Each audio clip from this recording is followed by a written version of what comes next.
on the shining world of Valeria Prime, home to towering silver spires and floating palaces. Princess Zalara stood beside her new husband and wondered, not for the first time. She had made a mistake. He was a quiet man, Daniel Ward, a human farmer from a remote blue and green world called Earth. A man who preferred soil to science and silence to ceremony, and who bowed awkwardly during royal events, often out of rhythm with the others, drawing soft laughter from the alien nobles who whispered that she had married a simpleton for the sake of peace. Yet something about him was still like calm water that didn't belong in the storm of politics. Daniel never tried to impress, never lied. And when Zalara had chosen him during the Unity Council's suggestion to form a symbolic marriage with a human for interspecies alliance, she had half meant it as a rebellion against tradition and half meant it as a curious gamble. She didn't love him, but his clear gaze had held no flattery. And that had been a rare thing in the court, where truth was always wrapped in silk and poison.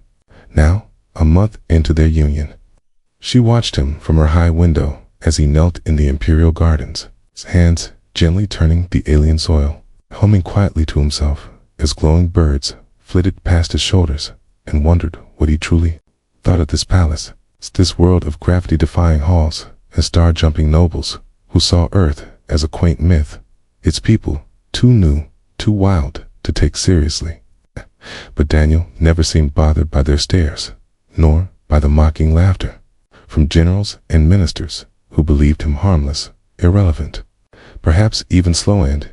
Yet there were moments when he looked at things not like a simple man, but like someone watching the world through layers no one else could see.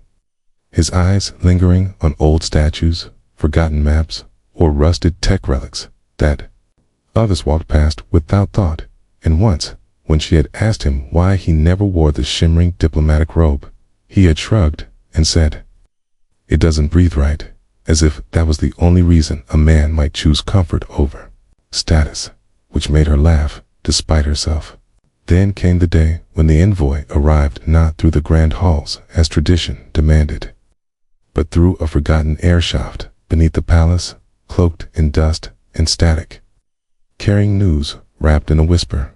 A fleet moves in the void, dark, and hidden your throne is not safe, Majesty.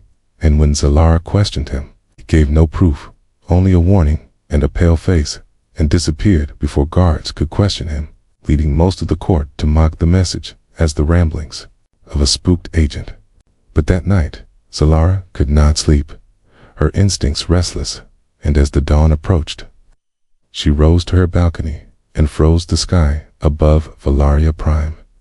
Once crystal blue and sparkling with satellites, had turned black with metal. Thousands of unmarked ships punching through the Empire's outer defenses like knives through silk. And alarms began to scream across the sky as shock rippled through the palace like a breaking wave. Zalara ran to the war chamber, issuing commands, activating shields, demanding answers. But the Admiralty had none. There had been no warnings, no scans, no known enemy of such scale.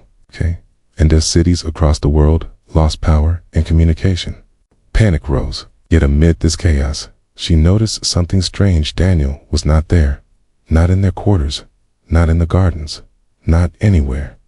And when she asked his staff, they said he had left before dawn, quietly, without explanation, and somehow no one had thought to stop him. That unsettled her more than she expected, and, against better judgment, she descended to the lower halls of the palace herself, slipping past panicked guards and staff as explosions echoed in the distant city, searching for him through the marble corridors until she reached the western gardens, now empty except for the soft glow of alien flowers and the broken silence of a world under attack. Then came a noise, a shout, and she turned to see 3 invaders in sleek black armor, speaking in a code her implants couldn't translate, surrounding a young servant boy who trembled against a tree. Zalara reached for her sidearm, but the distance was too far, and that's when a figure stepped into the garden, walking calmly between shadows, coat fluttering behind him like dust on the wind, was Daniel. He didn't speak, didn't shout, but moved with a strange certainty.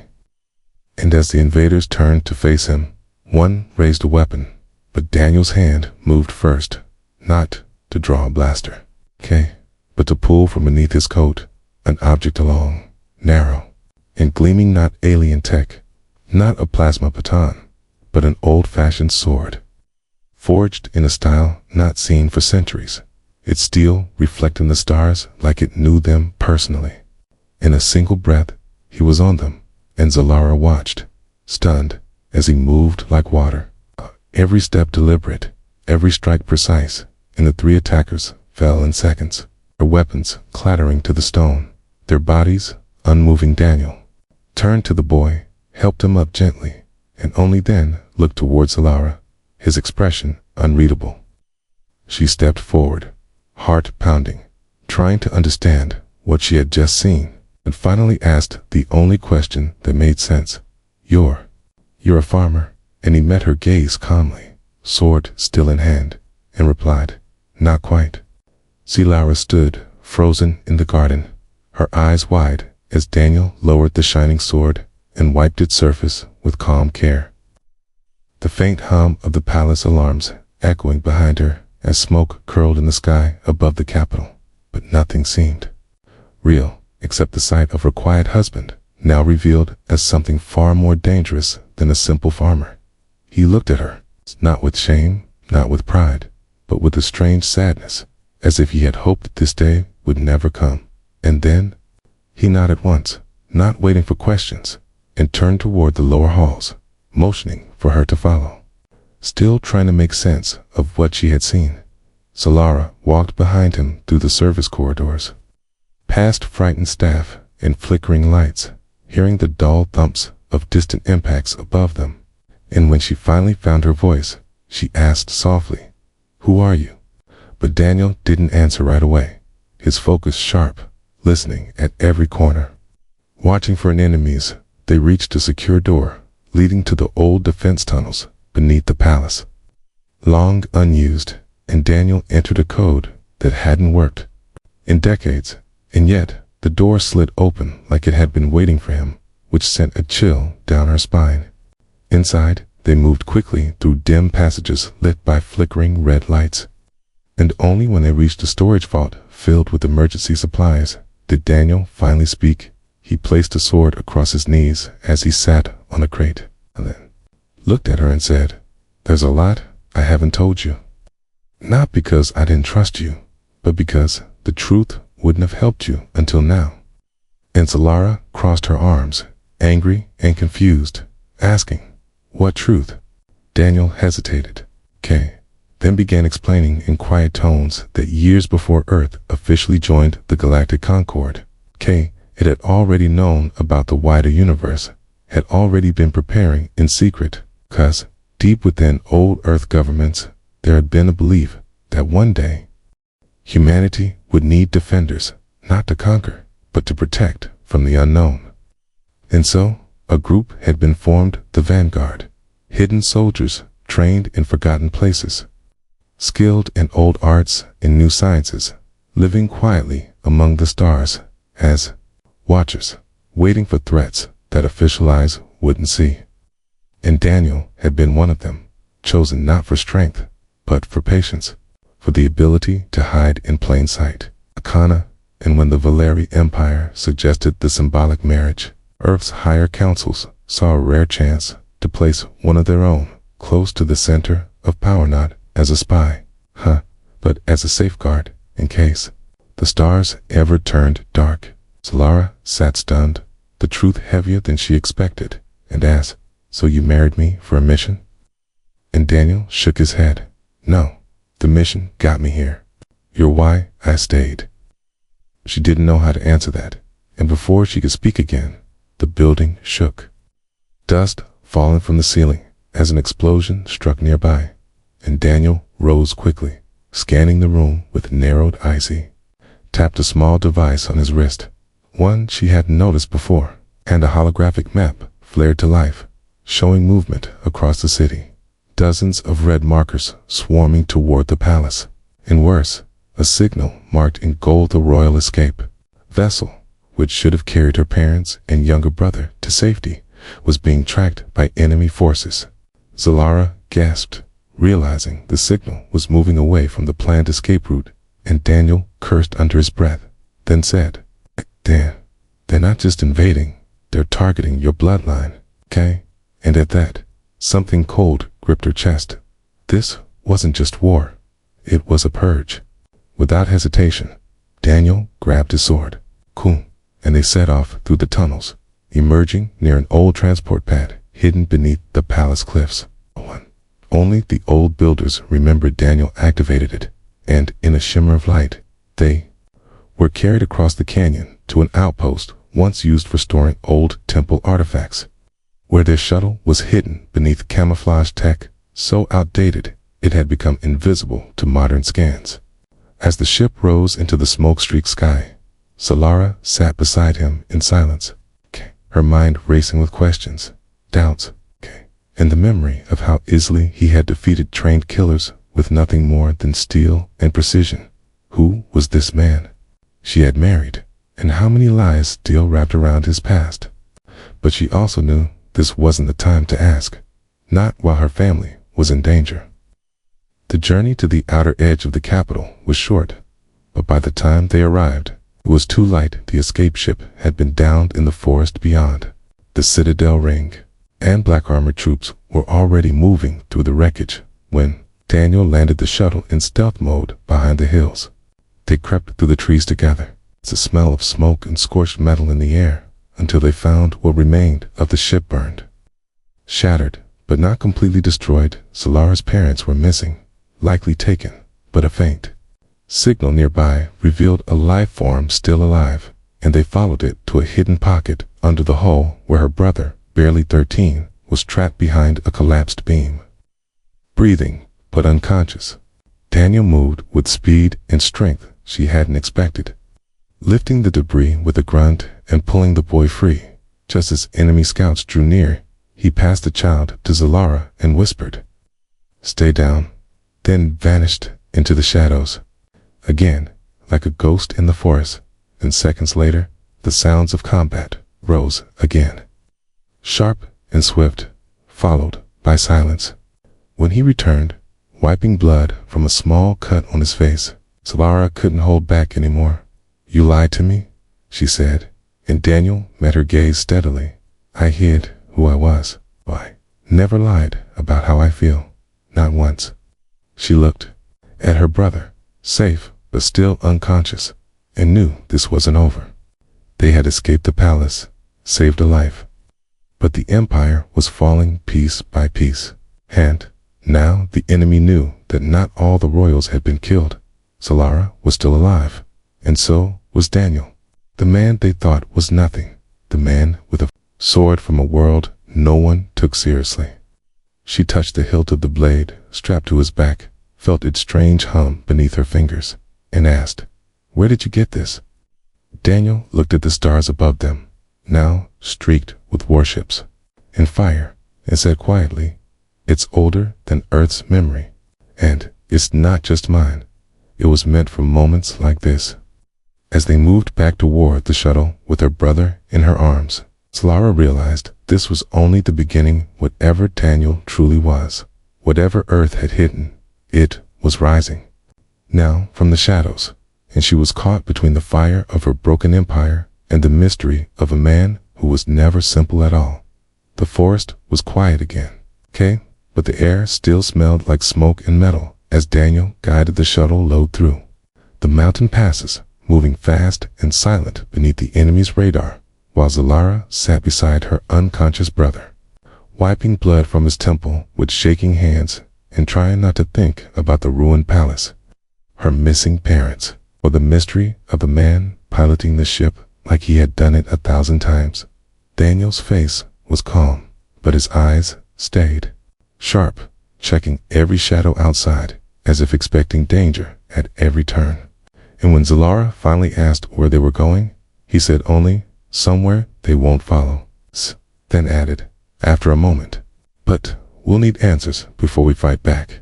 His words stayed with her as they landed deep in the hollow ridge, a region forbidden by the Empire for generations, known for unstable rock and strange magnetic fields. But as they stepped out into the chilled wind, Solara saw no danger, only silence, mountains, and a wide stone path leading to an ancient gate carved with symbols older than her people's oldest language. Daniel walked ahead like he knew the way, the sword strapped to his back, humming softly as they approached the gate, which opened without touch, its metal groaning like it remembered his footsteps. And inside they found a chamber of smooth stone, in glowing lines, walls filled with writing that shimmered between languages, and a soft hum that felt alive. Solara looked around in awe, asking where they were, and Daniel answered, "A place that shouldn't exist anymore. It was buried long before your empire began. Back when the stars were ruled by others." He knelt before a pedestal and placed his hand on it, causing the room to brighten, and a pillar of light, too, rise in the center, revealing a swirling map of the galaxy, marked with red zones that pulsed slowly like wounds. And then the voice came, not a person, but a program, ancient and careful, that spoke in slow tones, welcoming the guardian of the fifth blade and listing the threat that had reawakened after 2,000 years of silence. The Varnak swarm, a species thought extinct, had returned, using stolen tech to cloak their ships and infiltrate power centers, striking from shadows to weaken the old orders. And their new goal was simply wipe out every bloodline tied to the 5 keys, an ancient, 4 sealed in 5 royal lines, each one carrying a fragment of the power used to defeat the swarm long ago. Solara staggered back as the words sank in, then turned to Daniel in shock, whispering, "You knew this?" But he shook his head, slowly, saying, "I knew pieces. Earth never had all the records. We only knew something ancient had been sealed in bloodlines, and that one day it might come back." Solara's thoughts raced, her family's legacy suddenly heavier than any crown, and she looked at her brother, still pale and breathing weakly on the nearby bench, wondering if his blood, too, carried one of the keys, and what would happen if the swarm found him. The chamber began to shift then, panels in the walls sliding open to reveal suits of armor, relics, and most strange of all, 5 sword-shaped marks carved deep into the far wall, 4 of them glowing faintly, one dark. The Sistan explained that 4 bloodlines had awakened in this age, scattered across the stars, and one had not yet been found. But if the swarm found them first, they could unseal the vault of the keys and twist the power for their own hunger. Daniel stood in silence, watching as the sword on his back began to glow brighter, reacting to the chamber, and when Solara touched her own chest, her skin tingled, as if something in her veins had begun to stir. The system detected her presence and marked her as keyholder too, confirming what she hadn't wanted to believe, that her bloodline carried part of an ancient weapon meant to protect the galaxy. For a moment, she felt dizzy, overwhelmed by secrets hidden in her family for so long. "Kay," and she asked Daniel, "Why didn't anyone tell us?" "Kay," his voice was quiet when he answered, "Because the last time the keys were used, they almost destroyed everything." Just then, the chamber's light dimmed, warning of movement outside, and Daniel rushed to the outer sensors, finding a Varnak scout ship approaching fast, its cloaking field flickering as across the unstable ridges. Solara's heart raced, knowing they'd been found, and Daniel turned back to her with urgency, in his voice saying, "We can't let them report this location. It's not just about you now, or your brother. If they get inside, they'll have everything they need to finish what they started." He handed her a small device and told her to take her brother deeper into the sanctuary, toward the healing core, while he stayed behind to defend the entrance. She hesitated, torn between fear and fury, then nodded and helped lift her brother, guiding him through the back halls, glowing with strange energy, while Daniel returned to the gate and waited, sword drawn, cloak blowing in the cold outside.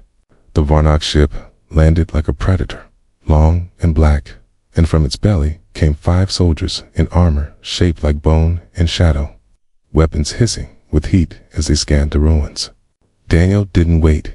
He moved like lightning, using the terrain, striking from cover, blade flashing like starlight, and each enemy fell with precision. But not without cost. One of them managed to wound his shoulder, burning through the skin. But Daniel kept fighting, even as smoke filled the ridge and fire burned across the rocks deep inside. Solara reached the healing chamber and placed her brother into the pod, which sealed with a soft glow and began to pulse, restoring his life slowly. And just as she turned to go back and help Daniel, the voice of the sanctuary stopped her, saying, "The third key is awakening within him."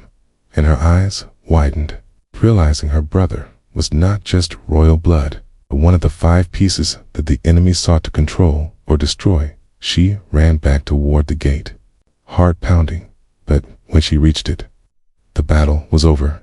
Daniel stood among the ashes of the fallen scouts, breathing hard, blood staining his coat, but still alive. And as she rushed to him, he dropped the sword and leaned against her shoulder, whispering, "We don't have much time. They'll send more. And next time, it won't be scouts." Solara held him up, her eyes fierce, and said, "Then we find the others, the rest of the keys, and we end this before they do." And Daniel smiled faintly, despite the pain, replying, "Now you sound like a guardian behind them." The mountain sanctuary sealed itself again, hiding its knowledge from all but the chosen, and above them, in the night sky, more enemy ships began to gather, drawn by the blood they could no longer ignore. The ancient sanctuary sealed itself behind them as Daniel, Solara, and her younger brother rose into the sky aboard the stealth shuttle, heading east toward the heart of the fallen empire, where the capital once stood, proud, but now lay in ruins under Varnock's control. Smoke rising into the air like warning signs from a burning world. Solara stared out the window, her heart heavy with fear and fury, knowing that the enemy was not only hunting them, but spreading through the systems like a virus, poisoning everything it touched. And now that she knew her blood carried one of the keys and that her brother held another, everything about her life before the peace, the palace, even her marriage, felt like a distant lie. Daniel sat silently at the controls, his wounded shoulder wrapped in bandages, his expression calm, but his eyes scanning the skies as if expecting an attack at any second.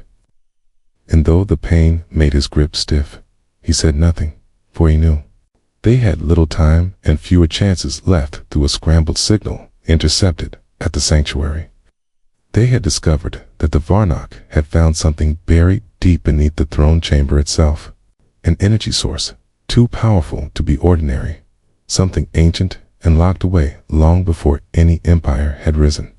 And Daniel feared it was connected to the 5th key, the one that had yet to awaken. The flight was tense and silent, only broken by the soft breathing of Solara's brother, still weak but alive, and the hum of the ship as they slipped through the clouds unnoticed. As they approached the edge of the capital ruins, Daniel powered down the main systems and guided the ship manually into a narrow service tunnel once used by palace engineers, now forgotten under rubble and shadow. And they landed in the dark, stepping out into the quiet remains of the world they had once ruled. Solara looked around at the shattered walls, the burnt banners of her house, and felt a sharp ache in her chest. But Daniel placed a hand on her arm and said, "If they're here, they're looking for something they don't understand." Together they moved through the debris, Daniel leading with sword in hand, Solara close behind with her brother, protected by a small energy shield Daniel had activated from his gauntlet. And they made their way down into the lower halls beneath the throne room, guided by old maps only a guardian will have access to. As they reached the final stairwell, heat began to rise from below, not the warmth of fire, but a pulsing heat, like breath, like something alive was sleeping far beneath the stone.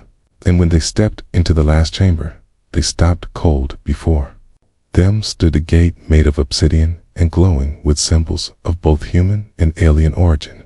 And surrounding it were Varnock soldiers, kneeling in a ring while their leader stood in the center, arms raised, chanting in a voice that echoed across the stone. Daniel pulled them into the shadows and whispered, "They're trying to open it. They think the 5th key is in there." But Zalara whispered back, "What if it's not the key? They'll wake but something worse."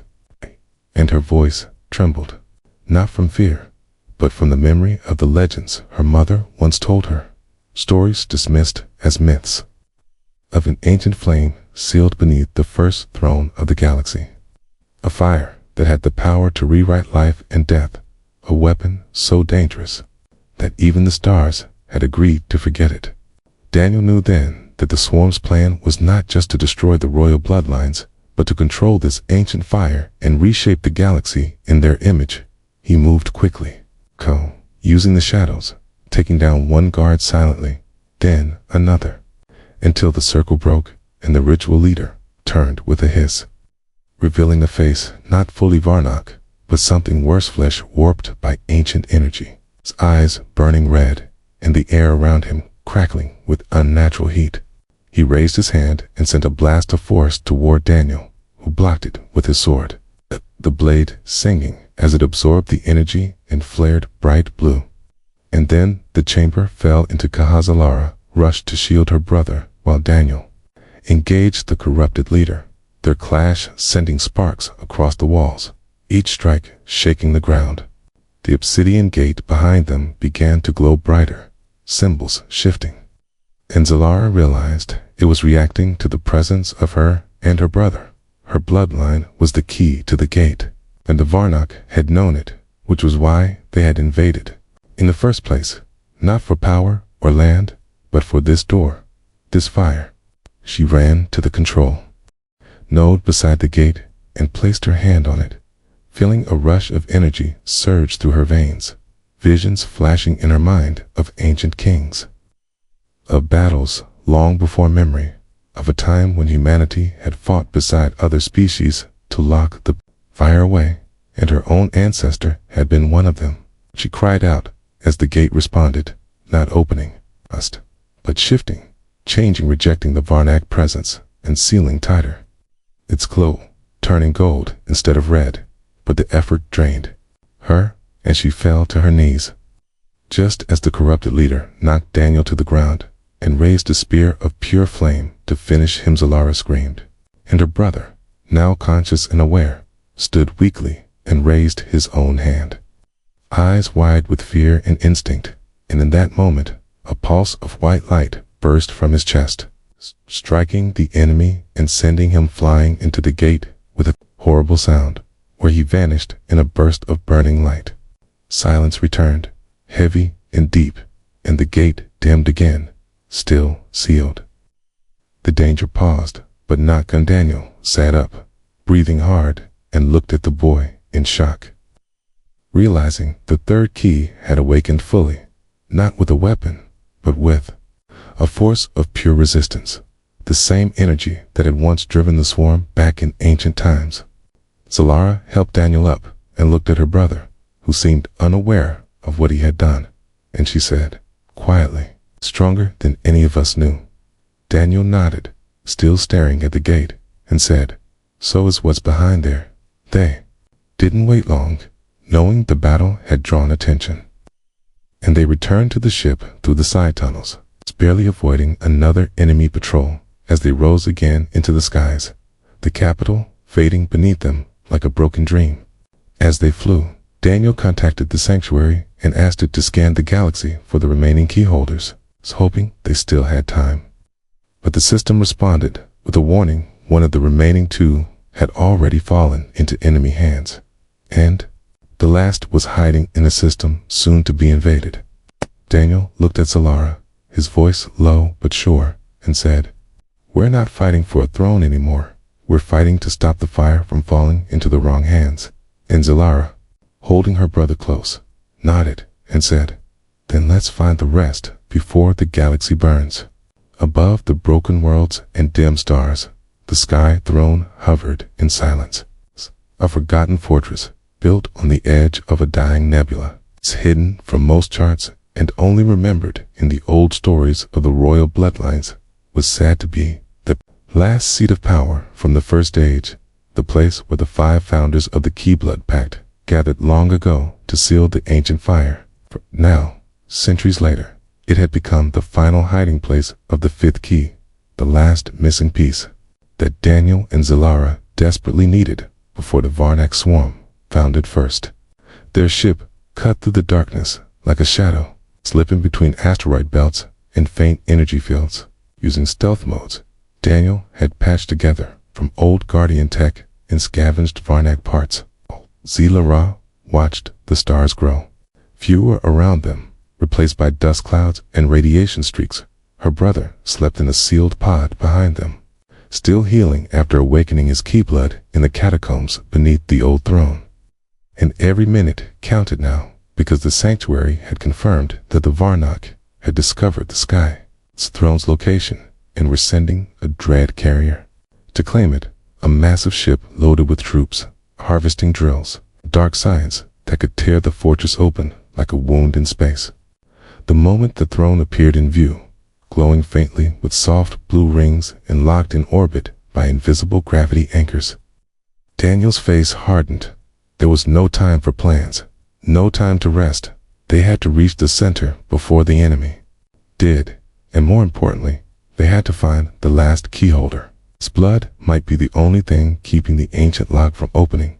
They docked on the underside of the fortress, using an old maintenance bay, where dust coated every surface and power flickered in the old systems. And as they stepped inside, the air felt wrong, like the space itself was watching them, waiting. Remembering, they moved quickly through winding halls of white stone and faded metal, passing murals long covered in soot and vines that had somehow grown in the absence of light. And Zalara couldn't shake the feeling that this place had been sleeping, not abandoned, as if the presence of their blood was waking something that should have stayed forgotten. At the central chamber, they found the heart of the throne, a vast room with no roof, open to the swirling nebula above, and in the center stood a figure, cloaked and tall, with a sword slung across their back and eyes that glowed softly like stars. Daniel froze, recognizing the stance, the posture, and whispered, "That's him, the 5th keyholder, or what remained of one." The man turned slowly, his face half covered by a mask, and spoke in a voice rough with time, saying, "You are late, Guardian, and they are coming." His eyes lifted to the stars, and above them, as if summoned by the words, the dread carrier broke through the cloud veil, its engines roaring like thunder. And from its belly came swarms of black dropships, heading straight for the throne. Daniel rushed forward, asking if he had already unlocked the core. But the man shook his head. He had been waiting for them, for the others. Because no key could awaken the seal alone. It needed all 5 present, or the fire would twist in two. Something unnatural. Zalara stepped forward, pressing her hand to a glowing panel, as her brother, now awake and limping, did the same. And when Daniel joined him with his blade drawn, the chamber responded, light rising in soft pulses from the floor, marking the positions of the 5 founders and signaling that one last bloodline needed to complete the circle. The 5th man stepped forward, pulling off his mask to reveal a face scarred by centuries of exile, a man who had once been a prince and had vanished into myth. And he said only, "Let this end." As the circle completed, the floor split open slowly to reveal a pedestal of pure light, and above it, spinning gently, hovered a crystal of impossible energy, the seal of flame, the very thing the Varnak sought, and with it, the power to remake galaxies. But before they could reach it, the walls trembled. The enemy had arrived.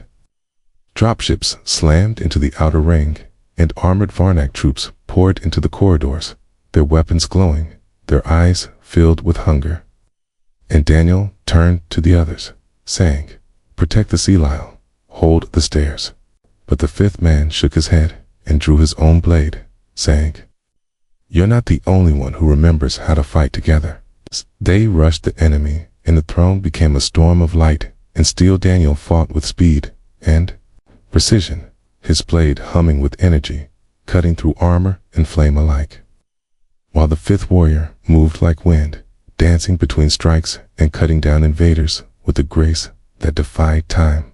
Solara remained near the seal with her brother, both using their blood energy to stabilize the chamber as the pressure from the enemy's dark tech pushed against the ancient systems, trying to corrupt the power within. But the seal held for now. Deeper in the fortress, Varnic scientists began drilling into the memory core, trying to rewrite the controls from below. And Daniel knew they had minutes, at best, before the enemy tried to detonate the core and take everything with them. Called to Solara, telling her to prepare the seal for transport. But she shook her head and said it couldn't be moved. It had to be activated here by all 5 at once. Or not at all. So the others fought harder, bleeding to buy her time, and one by one, they were pushed back toward the seal until the enemy filled the chamber. The leader of the invasion, a tall creature wrapped in robes of dark flame, stepped forward, his body twisted by Varnock evolution. I spoke in a voice that echoed like thunder. "Give us the fire, and we will leave your bones to the stars." But Daniel stood between them and said nothing. He raised his sword instead. And in that instant, something changed. The seal pulsed once, then again, and suddenly, all 5 of them felt it, the energy running through their bloodlines, waking fully, connecting like ancient threads. And then the seal exploded upward in a column of white and gold light, lifting them off the ground as the enemy staggered, blinded by its brightness. The invaders screamed as their weapons melted, their armor cracked, and the flame that rose from the seal poured into the sky like a beam, striking the dread carrier and breaking it apart in a silent flash. The entire nebula lit up as the Varnock fleet began to retreat, confused and leaderless. And when the light faded, Thea stood again on solid ground. The seal, now dormant but changed, it had chosen them, not as rulers but as protectors. And the sky throne now pulsed with new life, bound to the 5 key blood heirs, forever hidden from those who would twist its power. Daniel turned to the others, his blade now dim, and said, "It's not over, they'll return." But Solara looked up at the stars clearing above and replied, "Dan, we'll be ready next time, together." And the sky throne stood firm, no longer a forgotten relic, but a beacon for a new age. Daniel stood alone at the edge of the sky throne's highest platform, the stars shining above him like scattered memories, the silence heavy after the battle that had shaken the fortress to its core. And though the fire had been sealed again and the Varnock had retreated into the darkness of deep space, something in him remained unsettled. He had fought, bled, and nearly died to protect a power most people could not even understand. And now that the battle was over, the others looked to him not just as a warrior, but as something more, a leader, a symbol. But Daniel had never wanted that. For beneath the armor and the glowing blade, he was just a man who had come from Earth long ago on a broken transport, a man who had lost his family in a quiet war no one remembered, a man who had trained under forgotten guardians and lived in the shadows of other people's wars. Solara approached from behind, her steps quiet, her brother resting elsewhere, and the other key holders deep in the throne's chambers, working to stabilize the seal's energy flow. And when she reached Daniel's side, she said nothing at first, only stared at the stars with him, her hand brushing his, as if to say she was still there, still watching. Finally, she asked what he was thinking, and he answered without turning, "I'm wondering what happens to men like me when the war ends." Solara frowned, sensing the storm inside him, and reminded him that the war wasn't truly over, that the Varnock would return, and that the galaxy still needed them. But Daniel shook his head slowly. saying, "No, I don't mean the next battle. I mean what happens when the fighting stops for good." For so long he had hidden what he truly was, not just from the world, but from himself, playing the role of a quiet husband, a simple farmer, someone who could blend in and disappear. But now there was no more hiding, no more pretending. And the sword that had once been a secret was now legend, known across dozens of systems, and with it, the truth about the last guardian who had never died but walked among them. Watching, waiting, Zalara turned to him, her voice softer now, asking him to tell her the truth, the real story, the one behind the sword. And Daniel finally met her eyes and nodded.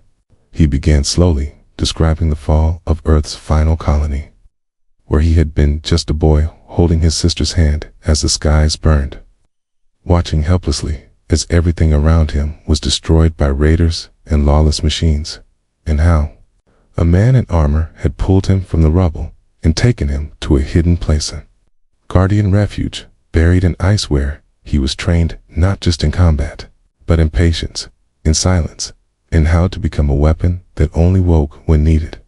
For years he trained, forgetting his name, his home, becoming the sword itself, until the guardians vanished, one by one, hunted by the same enemy that now bore the Varnock name.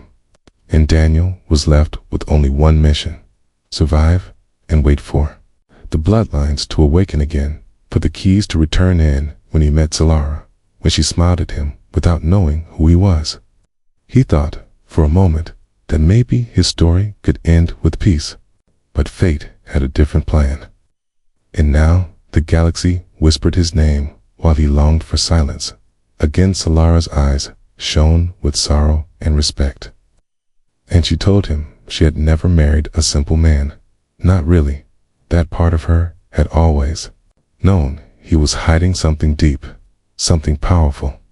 But she had loved him for his quiet heart, not the sword on his back, and she still did. Daniel stepped away from the edge and said he would fight again if he had to. But what he wanted most now was for the next generation to never need blades like his to teach her brother, and others like him, to defend what mattered without losing who they were. Just then, the Sky Throne's central alert shimmered through the halls. A soft tone, not of danger, but a president's signal from the deep void, faint but unmistakable. A human signature from the lost sectors beyond the burn line, where no Varnock dared go and no ships had returned in decades. Daniel moved quickly to the command ring, and the other key holders joined him. The fifth man, silent as always, his gaze sharp, and when they activated the transmission, a ghostly image appeared, a battered pilot, barely alive, whispering in static that the Varnock were not running. They were regrouping, building something larger than before. Something old, something buried beyond the maps of the known galaxy. And Daniel felt the chill of recognition, for he had seen it once before. Long ago, in a Guardian vaulted drawing of a world called Ashen Core, where the first fire had been born. The others looked to Daniel, unsure what to do. But he knew already that peace was not their gift, not yet end. Though his heart ached for rest, his duty called him forward once more. He turned to Zalara and said, "One last journey," and she nodded, fierce and ready. And as the ship prepared to depart again into the dark, Daniel walked to the sealed chamber where his sword rested now on a stand of light, humming faintly, and he picked it up slowly, feeling its weight not as a burden, but as a reminder of who he was. Not a hero, not a king, but a man who stood when others could not, the man behind the sword. And if the galaxy still needed him, then so be it, he would stand again.